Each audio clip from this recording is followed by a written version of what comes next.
Bien, pues, bienvenidos Ahora, todos a nuestra segunda sesión del ciclo del duelo. La semana pasada estuvimos viendo con Ana María Mardones algunas de las como aptitudes que debiera tener un voluntario para acompañar en el duelo. Hablamos de la capacidad de escucha, de la capacidad de acoger, y también de la capacidad de liberarnos del propio juicio respecto de una situación del paciente o de la persona en duelo.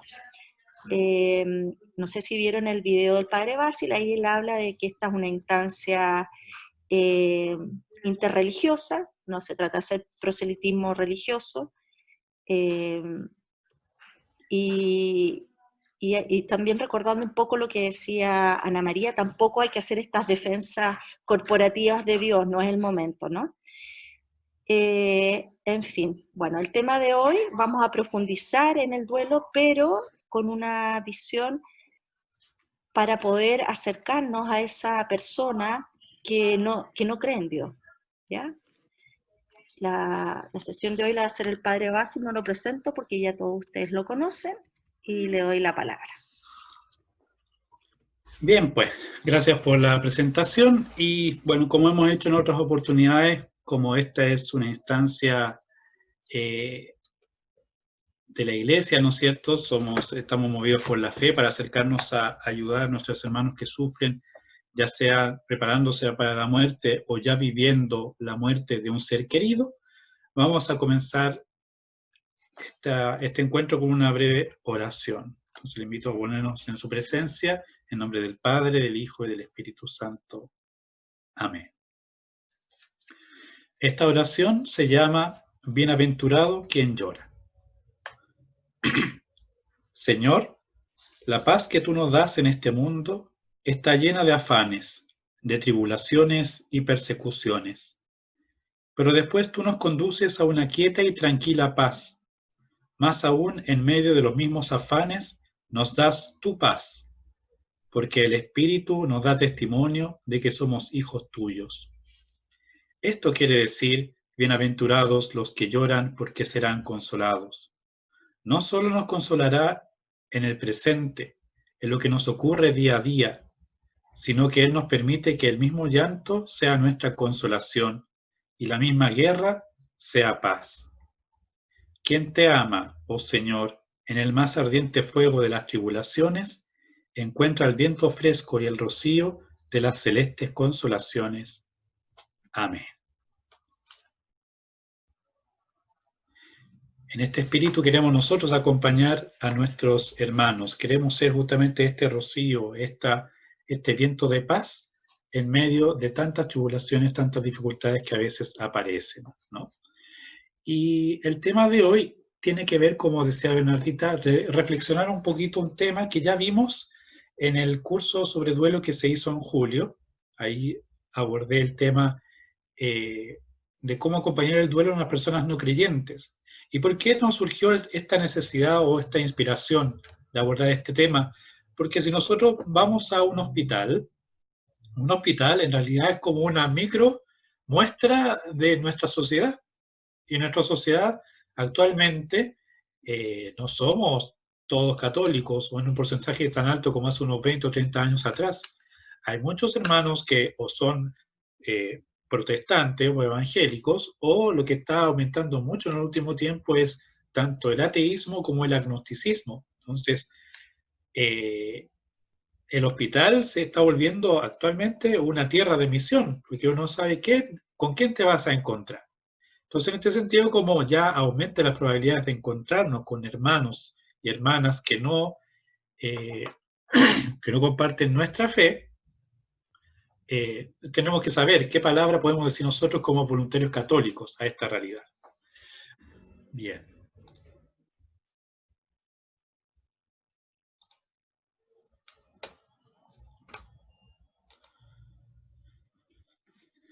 Entonces, ¿cómo acompañar el duelo de una persona?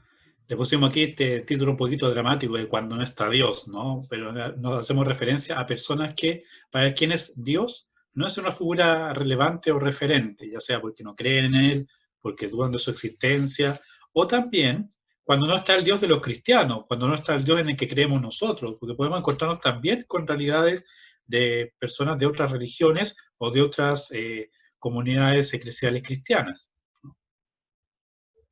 Y voy a partir haciendo referencia a esta diferencia tan importante que también la destacó la autora Olivares en la primera sesión de este curso, de este ciclo, ¿no? La diferencia entre espiritualidad y religiosidad.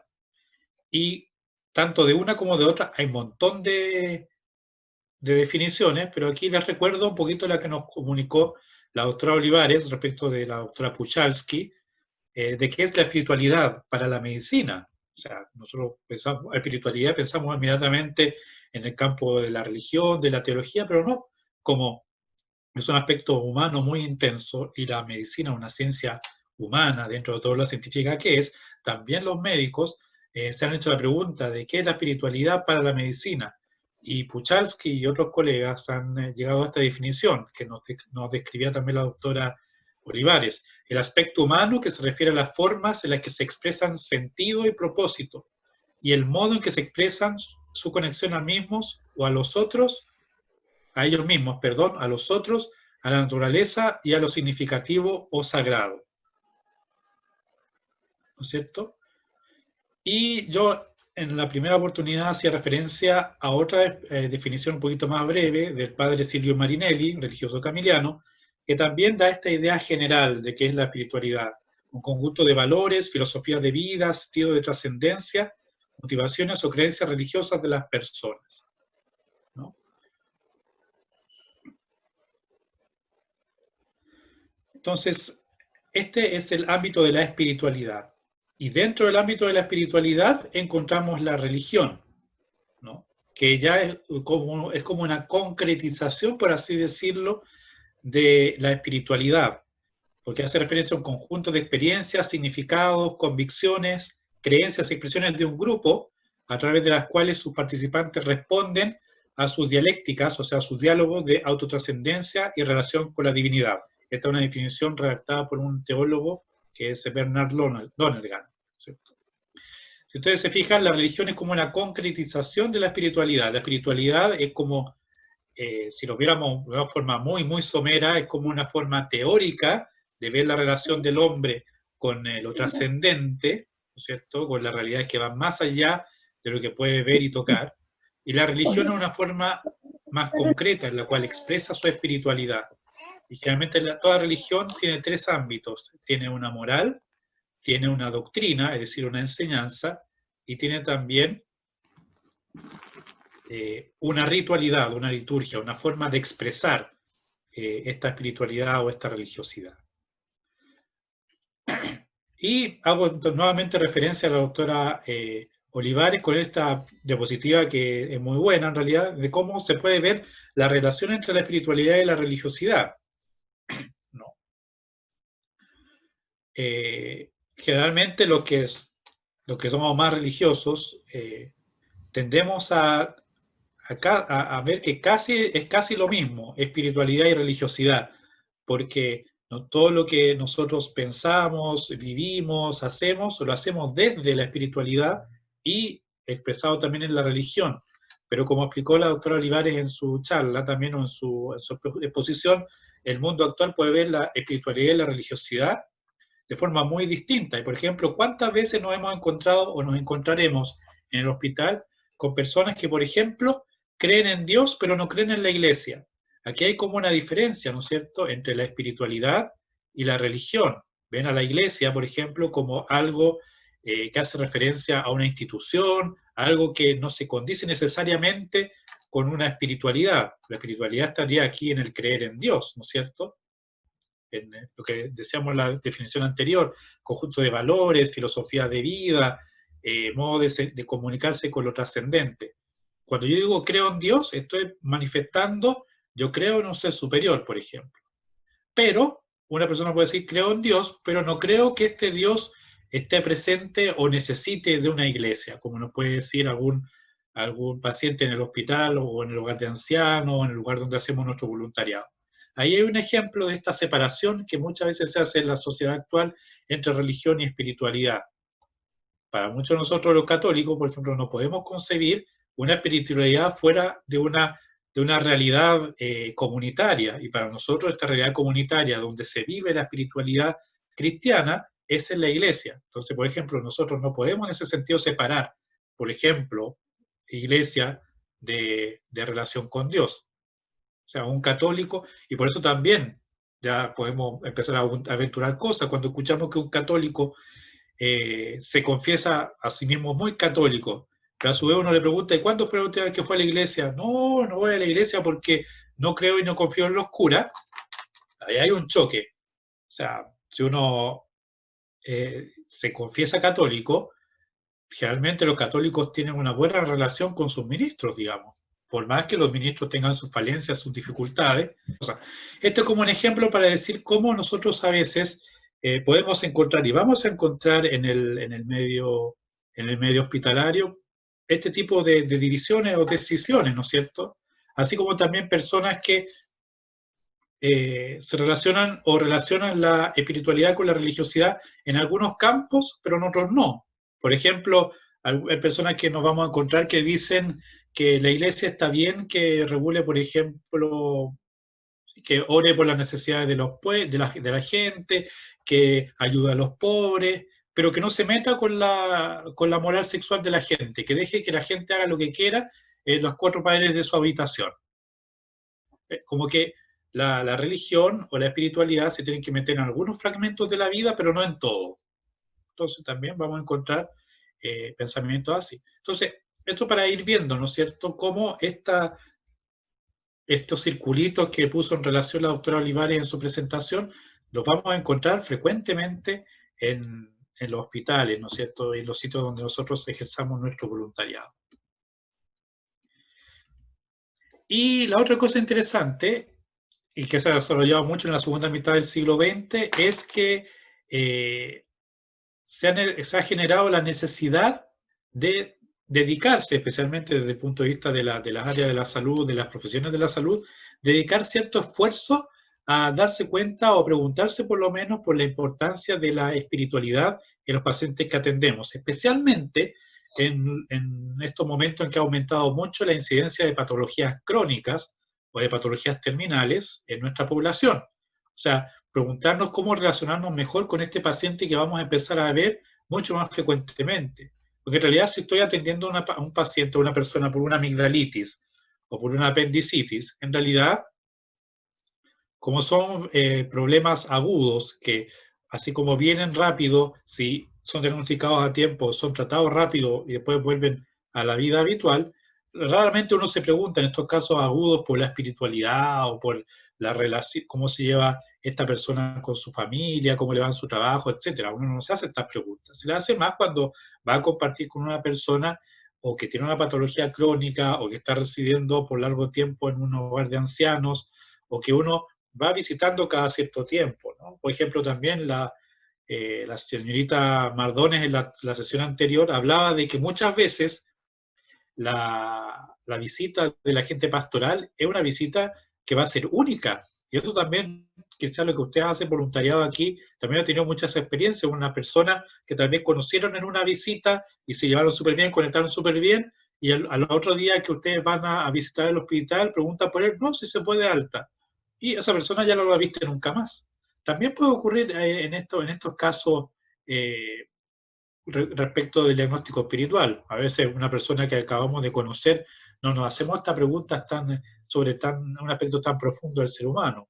Pero cuando sí nos vamos a ver más frecuentemente, cuando sí vamos a hacer un verdadero acompañamiento, no solamente una visita pastoral, una visita para dar ánimo, o para preguntar por un sacramento, sino que vamos a hacer un acompañamiento más a largo plazo, sí hay que hacerse estas preguntas por la profundidad, por el aspecto más profundo, más interior de esta persona que queremos acompañar.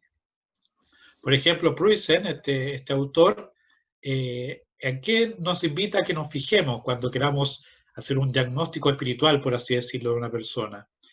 Pensar en qué es lo sagrado para esta persona, cuál es el sentido de la providencia, es decir, si siente que hay alguna realidad, alguna entidad que esté viendo o esté guiando el camino del hombre o de la historia, o somos seres echados al azar o llevados solamente por el destino, por así decirlo, ¿no? Eso se hace referencia con la providencia, con esta idea de que hay un ente superior que está guiando la historia o que tiene incidencia en tu vida. El grado de la calidad de la fe, si una fe demasiado centrada en las cosas superficiales, en las prácticas piadosas, pero que tal vez no van mucho más en lo profundo.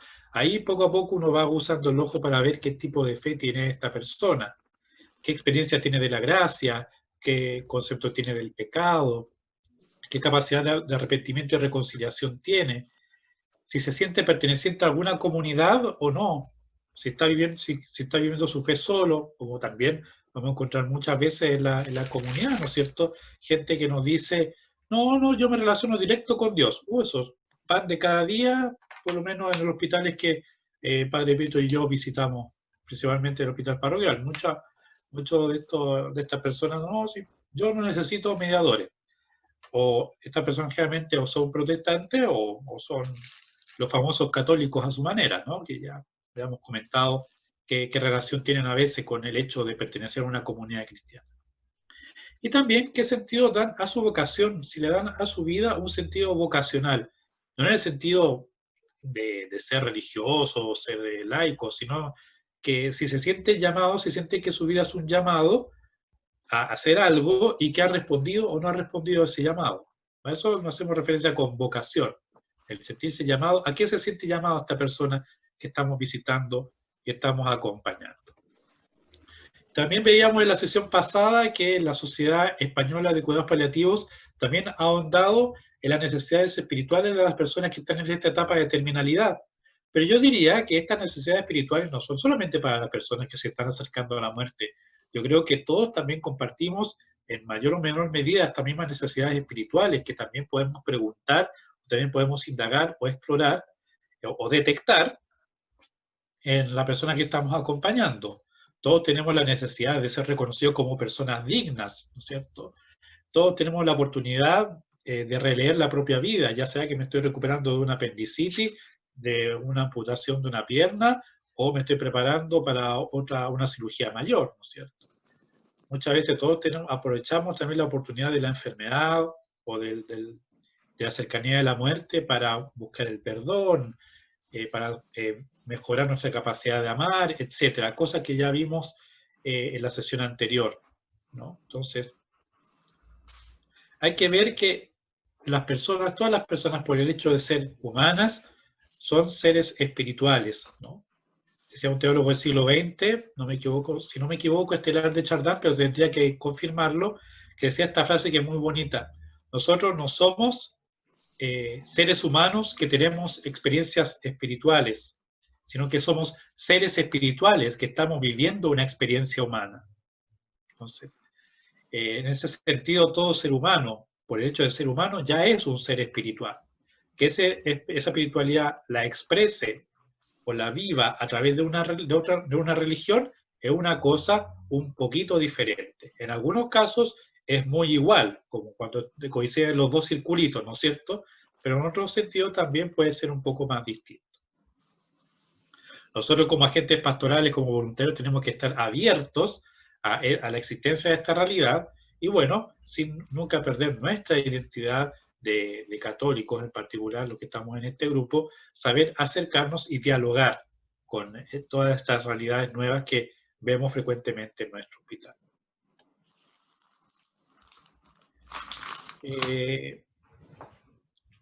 Para no alargar más esta parte, ¿qué cosa, por ejemplo, la misma Iglesia nos aconseja de conversar con las personas que no creen en Cristo, ¿no es cierto? Por ejemplo, de un documento de 1984, que es un poquito distante en el tiempo ya para el 2020, pero lo que dice, sí, yo creo que sigue siendo válido para hoy. ¿De qué se puede conversar? ¿En qué podemos dialogar con otras religiones? Hay que recordar que tenemos que dirigirnos hacia los temas comunes que nos congregan como seres humanos, hablar de la vida, hablar del compromiso común, buscando la justicia, la liberación humana, la paz, también tener diálogo especialmente entre especialistas o entre intelectuales, apreciando los valores espirituales recíprocos que tiene cada religión, cada postura espiritual, y teniendo siempre presente que lo que más orienta el camino del ser humano es la búsqueda de la verdad. ¿Dónde está la verdad? ¿Cierto? Compartir también esta búsqueda común de todo, inherente al ser humano, que es la búsqueda del absoluto, esta cosquilla interior por la trascendencia, que cada uno la va buscando de acuerdo a su realidad vital, a su realidad contextual, pero que nosotros los católicos la encontramos, por ejemplo, en la fe que nos ha comunicado Cristo Jesús. Esto lo vamos a ver. Los presos, los frutos secos. Y una cosa interesante, que siempre dentro de todo esto, este montón de temas comunes que podemos abordar como voluntarios, una cosa bien interesante que siempre podemos hacer, especialmente cuando estamos acompañando, ya yendo hacia lo específico del tema de hoy, a una persona que está en duelo, ¿no es cierto?, es aprender a comunicar esperanza a todo nivel, ¿no? Es una característica particular que toca a todo ser humano. ¿Y cómo se comunica la esperanza? Uno puede decir, bueno, si yo estoy frente a una persona que no cree en la vida eterna, por ejemplo, o que no cree en la inmortalidad del alma, ¿cómo le puedo dar esperanza si generalmente la razón de nuestra esperanza es que Cristo ha resucitado, ¿no es cierto? Que Él ha vencido la muerte y que Él abre las puertas del paraíso con su resurrección, ¿no es cierto? Si una persona no cree en esto, ¿en qué lenguaje le vamos a hablar? ¿Qué le podemos comunicar? Aún así le podemos comunicar esperanza, ¿no? Y como dice aquí, apoyándose en el signo del ancla, ¿no es cierto? Que es un símbolo que puede expresar bien esta virtud. El ancla permite a la persona aferrarse, agarrarse a algo. A veces uno se siente, especialmente las personas que viven el duelo, se sienten invadidas por una tremenda tormenta que les remece todo. Entonces, el ancla, la esperanza, les ayuda a aferrarse a alguna realidad que les permita mantenerse estables en medio de toda esta tormenta, ¿no? Y esta esperanza se la puedes brindar tú como voluntario de la salud, ¿no? Le puedes ofrecer a esta persona un lugar donde se pueda apoyar para no ir a la deriva, ¿no? Sí. Le permite compartir temores, ilusiones. Como dice el hermano José Carlos Bermejo, consolar, el hecho de estar ahí, supone ofrecerse a sí mismo como regazo, como apoyo, como presencia, como compañía. Incluso con tu silencio, con tu lenguaje no verbal, que hemos visto tantas veces que es como lo más importante en el acompañamiento del duelo, y más raramente con tus palabras, estoy contigo, apóyate en mí, me hago cargo. Cuando aparece una persona que desinteresadamente, como hacen los voluntarios, son capaces de decir esto y de dar a la persona que sufre esta firmeza, estás dando a esta persona esperanza. Esperanza de que se puede seguir adelante, de que se puede surgir, de que no está todo perdido, de que hay alguien que me puede apoyar. Si ustedes pueden decirme, ya, pero es una esperanza súper básica. Sí, pero a ciertos niveles a veces hay que partir bien de abajo, bien de lo básico, para después ir afianzando y afirmando el paso, especialmente de la persona que tiene un dolor muy reciente, muy agudo. Y otra cosa importante en el duelo, que nos sirve como un lenguaje común, es esta idea de darle al duelo este carácter de oportunidad de resignificación. Es una oportunidad que tiene la persona doliente de dar un nuevo significado a su vida, ¿no? Esto es muy importante en la elaboración o en los primeros pasos de la elaboración de un duelo. Darse cuenta que esta es una oportunidad que le está dando la propia vida para ver, he recibido un golpe muy fuerte, una persona muy querida se ha ido, ha muerto, ¿no es cierto? ¿Qué voy a hacer yo ahora? ¿Qué va a significar esta muerte para mí ahora? ¿Y cómo yo voy a ponerme de pie y seguir caminando? Porque así como a algunos les toca morir ahora, a mí se me ha concedido seguir viviendo. Como dice una reflexión sobre el duelo por ahí que anda dando vueltas a veces por internet, las personas que mueren, en realidad, no son personas que mueren, son personas que se adelantan al destino hacia el que vamos todos. Entonces, ya que y lo hemos visto también, lo que tuvimos en el curso de julio, cuando vimos el taller con Alicia, ¿cómo se titulaba ese taller? Confrontándose con mi propia muerte, confrontarme con la muerte del otro, ¿no es cierto? O acompañar a otra persona que está en duelo, es también, en cierta manera, muy fuerte, es confrontarse con mi propio futuro, ¿no? Estos son hermanos que no se mueren porque necesariamente Dios los ha llamado, porque le llegó su hora, ¿no? Se han adelantado en un proceso al que nosotros también vamos a estar llamados en un momento. Entonces, es una invitación a la persona que está en duelo de decirle, bueno, ¿qué vas a hacer tú en la vida que se te concede seguir viviendo hasta que te toque a ti también este momento de la vida, ¿no? Aprender a vivir con esta ausencia nueva, darse cuenta que la vida continúa, aunque no será como antes, porque también es un error muy frecuente de muchas personas en duelo, es decir, como, ya, ahora esto pasó, borrón y cuenta nueva. No, la vida, lamentablemente, quieras o no quieras, cambió. Ahora tú tienes que adaptarte a esta vida nueva. Y aquí inciden muchos factores de la persona, ¿no? Su personalidad, su capacidad de resistir a la adversidad, el apoyo que tiene en su medio, etcétera, etcétera. Entonces, aquí hay muchas cosas que inciden en la complejidad del duelo. Y ahora uno puede decir, ya, pero yo soy católico, yo quiero comunicar también a Jesucristo a esta persona, ¿cómo lo puedo hacer? Y bueno, justamente se ha visto que en los tiempos actuales, más que ir a, como decía también Ana María, como decía también un poco la autoridad en su momento, la evangelización actual no es como el momento de ir a buscar prosélitos o nuevos cristianos o convencer a las personas, porque si usted no se convierte, no sé, pues no va a ir al cielo, no se va a salvar, o sea, actualmente ya estas conversiones por el miedo no tienen ningún efecto en la gente. Lo más importante que están puntualizando especialmente los últimos papas, particularmente Francisco y Benedicto XVI, es que la evangelización actual es testimoniar por el ejemplo. Por ejemplo, una visita que hizo Papa Francisco en 2017 al Asia, al sudeste asiático, le preguntaron cómo es la evangelización y él contesta, es vivir el evangelio, es testimoniar cómo se vive el evangelio, ¿no? Testimoniar las bienaventuranzas, Mateo 25, que estuve enfermo, me visitaste, estuve desnudo y me vestiste, etc. Testimoniar al buen samaritano, que es lo que estamos tratando de hacer nosotros como voluntarios, ¿no?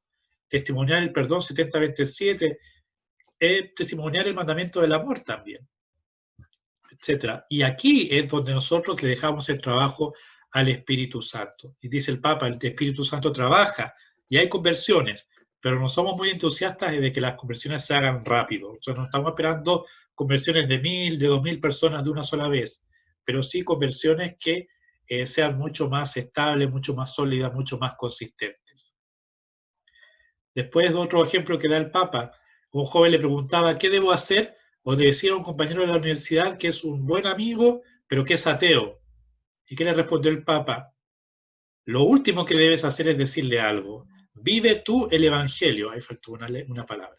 Vive tú el Evangelio y si él te pregunta por qué haces esto, le puedes explicar ahí por qué lo haces. Y deja que el Espíritu Santo lo atraiga. Entonces nosotros también tenemos que usar las palabras, ¿no es cierto? Nosotros no podemos quedarnos callados frente a lo que hemos sentido que es importante para nosotros. Por eso somos voluntarios, porque queremos anunciar a Jesucristo en el contexto del mundo de la salud, pero también lo queremos hacer a través del ejemplo, de qué significa el Evangelio para cada uno de nosotros. San Camilo de Lelis, también nuestro fundador, decía a sus primeros seguidores, si los infieles vieran nuestra caridad hacia los enfermos, no tendrían necesidad de otros argumentos para convertirse. Nuevamente esta referencia a la importancia del ejemplo, atraer a los demás a Jesús por nuestro ejemplo. Es recordar también los primeros tiempos de la Iglesia. ¿Qué dicen los Hechos de los Apóstoles sobre los primeros cristianos? La gente los miraba y decía, miren cómo se aman estos. Mira, nuevamente, el ejemplo es el que llama la atención, es el ejemplo el que atrae a Jesucristo. Bien. Después de esta breve recapitulación de las ideas más principales, respecto a lo que quería comunicarles sobre la relación nuestra con las personas no creyentes o ateas o que simplemente creen en otra cosa distinta de nosotros, es que ahora vamos a hacer algunos ejercicios, ¿ya? Entonces, ahora sí voy a dejar de compartir. No. Primero voy a dar la tarea y después vamos a mandar a hacer el trabajo en grupo, que aquí ya Bernardita está sacando casi doctorado en armar trabajo de grupo, así que vamos a dejarle ahí el trabajo a ella, ¿no? Pero vamos con esta primera situación. Entonces, para las 14 personas que participaron en el curso de julio, seguramente les van a acordar de este caso porque es más o menos el mismo, pero yo creo que es bueno darle una mirada porque es bien interesante, una situación sacada de la vida real, adaptada desde la vida real, que nos puede ayudar bastante a ejercitar lo que estamos conversando, profundizando en este encuentro. Entonces le presento a Waldo, que es un joven de 23 años, vendedor de una tienda de retail, que está hospitalizado por una peritonitis, que ya se operó, ya está operado, y se está ahora recuperando. Tú te acercaste como agente pastoral, ¿no es cierto?, del hospital donde está Waldo, y Waldo te recibió tu visita, aunque te contó de entrada que él es ateo. Tú le preguntaste la causa de su ateísmo, y te contó que él nació en una familia poco practicante, pero que igual lo bautizaron en una iglesia cristiana. Durante su niñez no encontró grandes respuestas a sus preguntas sobre la fe, y especialmente después de la muerte de su abuela materna, vio que eso afectaba su manera de mirar el mundo, a los demás y a la propia vida. Y aquí hay unas palabras textuales de lo que te dijo Waldo a ti en esa visita. Dice él: no lograba entender nada sobre el sentido de la vida. Tampoco entendía el motivo de que la gente muriera. Toda esta reflexión surgió después de la muerte de su abuela materna, que creo que fue como a los 13 años por ahí. Creo que no hay verdad en la vida, dice.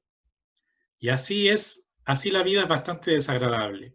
A mí me gusta leer y me parece bien lo que dice Richard Dawkins, que es un científico británico, que dice que el universo no tiene sino una indiferencia inclemente. O sea que en realidad al universo le da lo mismo lo que te pase a ti, ¿no? Así que no hay que darle muchas vueltas a la vida, más que aprovechar de vivirla uno lo mejor posible y listo. Además, si vas a morir, todo lo que haces es un castillo de arena, se convertirá en polvo. Invertir esfuerzo en cualquier cosa cuesta, así que ¿para qué molestarse demasiado o molestarse mucho? Entonces, igual voy a dejar este caso en el chat para que lo puedan mirar durante el trabajo en grupos, y la pregunta va a ser la siguiente. Van a conversar. ¿Ustedes detectan que Waldo, aunque sea ateo, tiene espiritualidad? Y si lo detectan, ¿en qué parte o en qué ustedes lo detectan? Y la segunda pregunta, le invito a compartir, es ¿cómo continuarían ustedes la conversación con Waldo? Consideren que él está a gusto conversando con ustedes, quiere conversar con ustedes, no lo está echando. Entonces, ya aprovechando esta buena disposición del muchacho, ¿cómo seguirían hablando con él? Entonces, ahora sí, vamos a ir al trabajo de grupo, mientras yo voy a copiar también este caso en el chat para que también ahí puedan recurrir y volverlo a leer.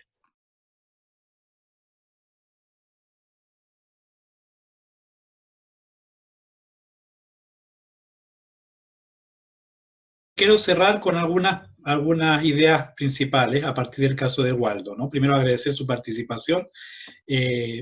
Efectivamente, o sea, este muchacho tiene espiritualidad, se nota, bueno, haciendo referencia a lo que dije en la presentación, ya por el hecho de ser humano y hacerse preguntas por lo trascendente, por el sentido de la vida, por ejemplo, cuando dice las cosas no tienen sentido, bueno, hay un intento de respuesta por ahí. El hecho de que ya haya recibido tu visita, que se haya decidido a conversar contigo, habla de que este muchacho está en búsqueda.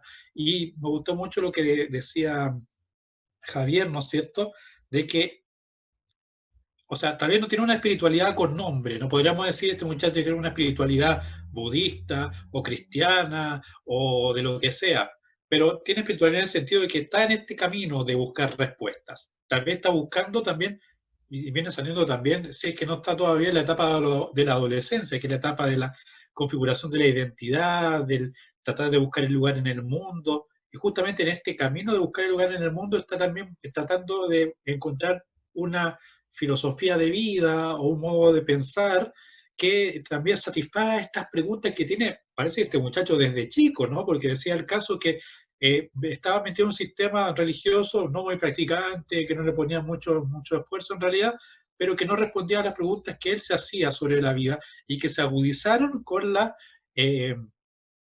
muerte de su abuela. Entonces, como vio que el sistema no le daba respuesta, dicen, bueno, entonces me la busco yo, o por lo menos no voy a creer todo lo que me digan de buenas a primeras hasta yo ir buscando mis respuestas, ¿no? Yo siempre veo en este tipo de cosas, por ejemplo, una gran figura de San Agustín de Hipona, que también un gran santo de la iglesia, pero que antes de ser el gran santo que fue un gran buscador, y buscando en distintas partes hasta que encontró la verdad de Jesucristo, y ahí se aferró, y ahí llegó a ser el gran santo que es hasta hoy, ¿no es cierto? Pero bueno, la espiritualidad de Waldo la podemos fundamentar ahí, en este buscar más allá de solamente de la vida que se ve. Uno ve tristemente, especialmente en nuestra juventud y en muchas otras personas que se afanan solamente por el auto de lujo, por la vida buena, la vida bacán, de tener satisfechas todas las necesidades físicas, pero tú no se hacen preguntas que van más allá, preguntas trascendentes, y uno puede decir, pero esta persona como que solamente dedicándose a resolver las necesidades básicas, está como a un nivel muy bajo de vida humana, ¿no? Ahora, tal vez busca la plenitud de los bienes materiales porque tal vez por ahí siente satisfechas sus necesidades espirituales, entre comillas, pero en realidad uno se va dando cuenta en el camino de la vida que una realidad inmaterial como el espíritu no se puede satisfacer con realidades solamente materiales. El espíritu siempre queda sediento, queda hambriento. Y ahí, por ahí, se va abriendo el camino de la espiritualidad. Y respecto de cómo seguir conversando, este muchacho tiene un montón de temas que se le puede conversar. Ustedes tocaron uno de los principales, que es, se puede convertir a partir de la abuela, ¿no es cierto? ¿Por qué tu abuela era tan importante para ti? ¿Qué cosas significaron, ¿no es cierto? O también se le puede preguntar por su camino de búsqueda, qué es lo que tú estás buscando, tal vez no en esta forma tan explícita, pero tal vez me gustó mucho alguien que dijo por ahí, este muchacho que lee. Hay que aprovechar tanto a la gente que lee, para empezar porque son pocos, pero bueno. Hay que aprovechar, si le gustan autores, por ejemplo, este Dawkins, ¿qué te gusta de Dawkins? ¿Has leído más? ¿Has leído otros autores? Se puede hablar tanto con una persona que lee, ¿no? Y también, ahora, otra cosa que me gustaría puntualizarles es que nosotros somos voluntarios católicos. Entonces, también si el muchacho dentro de su búsqueda nos hace preguntas a nosotros, esa es una gran bendición porque es justamente él nos está abriendo la puerta para que nosotros le podamos también responder tal vez las preguntas que él tiene desde nuestro punto de vista. Por ejemplo, tú dices que la vida no tiene sentido. Bueno, para mí, que soy cristiano, que soy católico, yo creo que la vida tiene este sentido.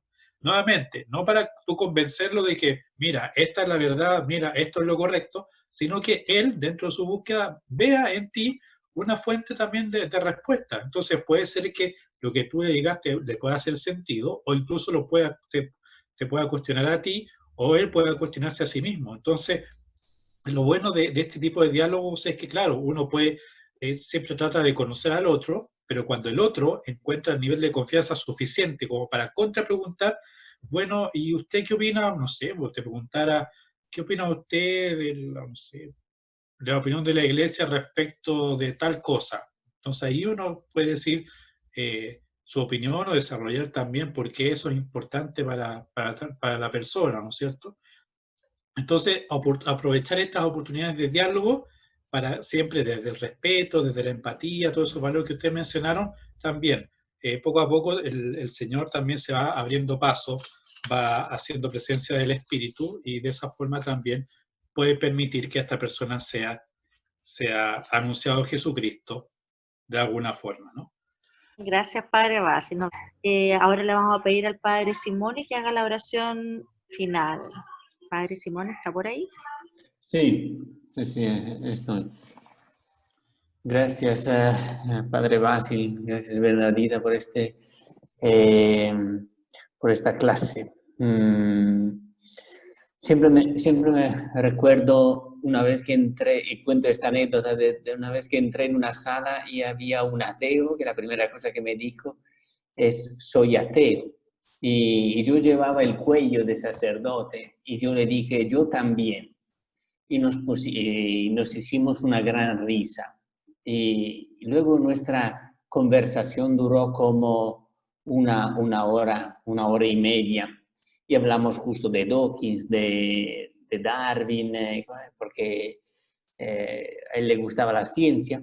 Y entonces, eso para decir que a veces la creatividad, un momento, quizá una inspiración, me salió así y empezamos con una risa. Y ahí el hielo estaba roto y pudo darse.